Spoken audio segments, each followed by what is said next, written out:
ಇವತ್ತು ನಾನು ಕರ್ಚಿಕಾಯಿ ಪಲ್ಯ ಮಾಡುವ ರೆಸಿಪಿಯನ್ನು ತಮ್ಮೊಟ್ಟಿಗೆ ಶೇರ್ ಮಾಡ್ತಾ ಇದ್ದೀನಿ. ನಾನಿಲ್ಲಿ ಒಂದು ಬಟ್ಲಿನಷ್ಟು ಕರ್ಚಿಕಾಯಿಯನ್ನು ತೊಗೊಂಡಿದ್ದೀನಿ. ಈ ಕರ್ಚಿಕಾಯಿ ಹಿಂದೆ ಮುಂದೆ ಕಡ್ಡಿ ಇರುತ್ತೆ. ಅದನ್ನು ನಾವು ನೀಟಾಗಿ ಕಟ್ ಮಾಡಿ ತೊಳೆದು ಒಣ ಬಟ್ಟೆಯಲ್ಲಿ ಒರೆಸಬೇಕು.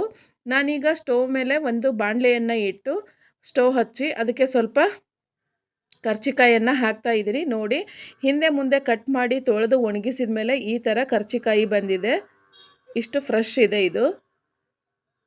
ಈಗ ಇದನ್ನು ನಾನು ಹುರಿತಾ ಇದ್ದೀನಿ. ಹಲೋ, ನಮಸ್ತೆ ಎಲ್ರಿಗೂ. ವಿಜಯಾಸ್ ವರ್ಲ್ಡ್ ಯೂಟ್ಯೂಬ್ ಚಾನಲ್ಗೆ ತಮ್ಮೆಲ್ಲರಿಗೂ ಸ್ವಾಗತ. ಯಾರೆಲ್ಲ ಹೊಸ ನನ್ನ ಚಾನಲ್ ನೋಡ್ತಾ ಇದ್ದೀರಾ, ಪ್ಲೀಸ್ ಸಬ್ಸ್ಕ್ರೈಬ್ ಆಗಿ, ಲೈಕ್ ಮಾಡಿ, ಶೇರ್ ಮಾಡಿ, ಕಮೆಂಟ್ ಮಾಡಿ. ಬೆಲ್ ಬಟನ್ ಕ್ಲಿಕ್ ಮಾಡೋದನ್ನು ಮರಿಬೇಡಿ. ಆಲ್ ಅಂತ ಬರುತ್ತೆ, ಅದನ್ನು ಸಹ ಸೆಲೆಕ್ಟ್ ಮಾಡಿ. ಈಗ ಮೀಡಿಯಮ್ ಉರಿಯಲ್ಲಿ ಇದನ್ನು ನೀಟಾಗಿ ಹುರ್ಕೋಬೇಕು ನೀವು. ಇದು ಎಲ್ಲ ಸೀಸನ್ನಲ್ಲೂ ಈ ತರಕಾರಿ ಸಿಗೋದಿಲ್ಲ ನಿಮಗೆ. ಮಳೆಗಾಲದಲ್ಲಿ ಎರಿನಾಡಲ್ಲಿ ಹೇರಳವಾಗಿ ಸಿಗುತ್ತೆ, ಮಳೆಗಾಲದಲ್ಲಿ ಮಾತ್ರ ಇದು ಸಿಗೋದು. ಇದನ್ನು ಬಿತ್ತಲ್ಲ, ತಾನಾಗೆ ಹುಟ್ಟುತ್ತೆ. ಬದುವು ಮತ್ತು ದಿಬ್ಬ ಅಂತಾರಲ್ಲ ಹೊಲದಲ್ಲಿ, ಎರಿನಾಡಲ್ಲಿ, ಅಲ್ಲಿ ಹುಟ್ಟಿರುತ್ತೆ. ಮತ್ತು ಈಗ ಮಾರ್ಕೆಟಲ್ಲೂ ಇದು ಸಿಗುತ್ತೆ. ಶುಗರು BP ಇರೋರು ಇದನ್ನು ಖಂಡಿತ ತೊಗೊಂಡು ಬಂದು ತಿನ್ಬೋದು. ಶುಗರನ್ನು ಕಂಟ್ರೋಲಲ್ಲಿ ಇಡುತ್ತೆ ಅಂತ ಹೇಳ್ತಾರೆ. ಇದು ನೋಡೋಕ್ಕೆ ಹಾಗಲಕಾಯಿ ಥರನೇ ಇರುತ್ತೆ, ಆದರೆ ಕಹಿ ಇರಲ್ಲ. ಇದು ಸ್ವಲ್ಪ ಒಗರಿರುತ್ತೆ ಪಲ್ಯ. ಆದ್ದರಿಂದ ಇದಕ್ಕೆ ನೀರು ಮುಡ್ಸಂಗಿಲ್ಲ, ಬರೀ ಎಣ್ಣೆಯಲ್ಲೇ ತಳಿಸ್ಬೇಕು. ಎಣ್ಣೆಯನ್ನು ಅಷ್ಟೇ ಒಗ್ಗರಣೆ ಕೊಡಬೇಕು. ಒಗ್ಗರಣೆ ಕೊಟ್ಟಾದಮೇಲೆ ನೀರನ್ನು ಹಾಕಂಗಿಲ್ಲ. ನೋಡಿ, ಫಸ್ಟು ನಾನು ಹಾಗೆ ಬಾಡಿಸ್ಕೋತೀನಿ. ಬಾಡಿಸ್ಕೊಂಡಾದ್ಮೇಲೆ ಮತ್ತೆ ಎಣ್ಣೆ ಹಾಕಿ ಮತ್ತೆ ಬಾಡಿಸ್ತೀನಿ. ಇದು ನಾವು ತಂದಿಟ್ಟ ಮೇಲೆ ಒಂದಿನ 2 ದಿನ ಸ್ಟಾಕ್ ಮಾಡಿ ಇಡೋ ಹಂಗಿಲ್ಲ. ಅದು ಬಾಯಿ ಬಿಟ್ಬಿಡುತ್ತೆ, ಹೊಟ್ಟೆ ಒಡೆದು ಬಿಡುತ್ತೆ. ಆದರೆ ತಂದಿನನೇ ಮಾಡಿದರೆ ತುಂಬಾ ಬೆಟ್ರು. ಇದು ಚಪಾತಿ ಮತ್ತು ರೊಟ್ಟಿಗೆ ಒಂದು ಸೂಪರ್ ಕಾಂಬಿನೇಷನ್ನು. ಹೆಲ್ತಿಗೂ ತುಂಬ ಒಳ್ಳೆಯದು ಅಂತ ಹೇಳ್ತಾರೆ. ನಮಗೆ ಹೊಲದಲ್ಲಿ ಸಿಗಲಿಲ್ಲ ಅಂದರೆ ಮಾರ್ಕೆಟಲ್ಲಿ ಸಿಕ್ಕರೆ ಇದನ್ನು ಖಂಡಿತ ಬಿಡಲ್ಲ, ನಾವು ತಗೊಂಡು ಬರ್ತೀವಿ.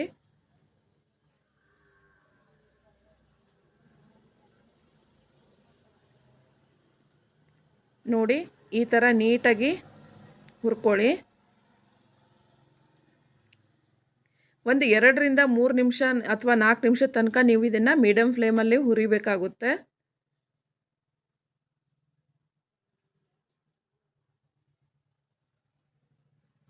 ಚೆನ್ನಾಗಿ ಹುರ್ಕೊಂಡಷ್ಟು ಪಲ್ಯ ಒಗರಾಗಲ್ಲ. ಆದ್ದರಿಂದ ಸ್ವಲ್ಪ ಹುರಿಯೋದ್ರಲ್ಲೇ ಇದನ್ನು ಜಾಸ್ತಿ ನೀವು ಟೈಮ್ ಕೊಡಬೇಕಾಗುತ್ತೆ. ಈಗ ಹುರಿದಾದ್ಮೇಲೆ ಇದನ್ನು ಒಂದು ಬಟ್ಲಿಗೆ ತೆಗೆದಿಟ್ಟು ಅದೇ ಒಂದು ಬಾಣಲಿಗೆ ನಾನು ಸ್ವಲ್ಪ ಎಣ್ಣೆಯನ್ನು ಹಾಕಿದ್ದೀನಿ.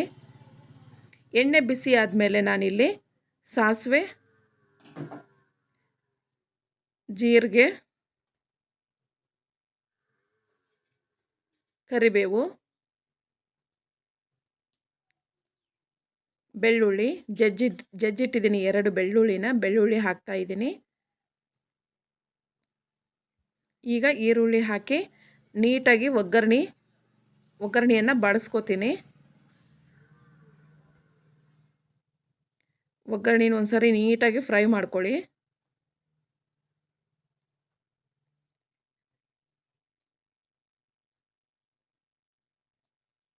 ಈಗ ಹಸಿಮೆಣಸಿನ್ಕಾಯಿ ಸ್ವಲ್ಪ ಸಣ್ಣ ಕಟ್ ಮಾಡಿ ಇಟ್ಟಿದ್ದೀನಿ, ಅದನ್ನು ಸಹ ಹಾಕ್ತಾ ಇದ್ದೀನಿ. ಇದಕ್ಕೆ ಸ್ವಲ್ಪ ಹಸಿಮೆಣಸಿನ್ಕಾಯಿ, ಸ್ವಲ್ಪ ಖಾರ ಮುಂದಾಗೆ ಹಾಕಿ. ನೀವು ಒಣ ಖಾರ ಆದ್ರೂ ಕೆಂಪು ಖಾರ ಆದ್ರೂ ಹಾಕ್ಕೋಬಹುದು. ಈಗ ನಾನಿಲ್ಲಿ ಹುರಿದಿಟ್ಟಿರುವಂತಹ ಕರ್ಚಿಕಾಯಿಯನ್ನು ಹಾಕಿದ್ದೀನಿ. ಹಾಕಿ ನೀಟಾಗಿ ಮಿಕ್ಸ್ ಮಾಡ್ತಾ ಇದ್ದೀನಿ ಒಗ್ಗರಣೆ ಜೊತೆಗೆ.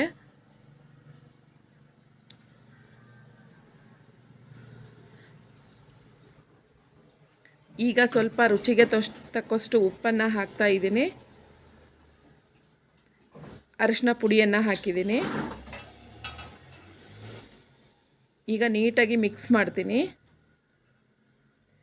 ಇದಕ್ಕೆ ಗುರಾಳ್ ಪುಡಿ ಅಂತೂ ಕಂಪಲ್ಸರಿಯಾಗಿ ಬೇಕೇ ಬೇಕು. ಗುಚ್ಚಾಳ ಪುಡಿನೂ ಅಂತಾರೆ, ಗುರಾಳ್ ಪುಡಿನೂ ಅಂತಾರೆ. ಅದು ಸ್ವಲ್ಪ ಜಾಸ್ತಿನೇ ಬೇಕು.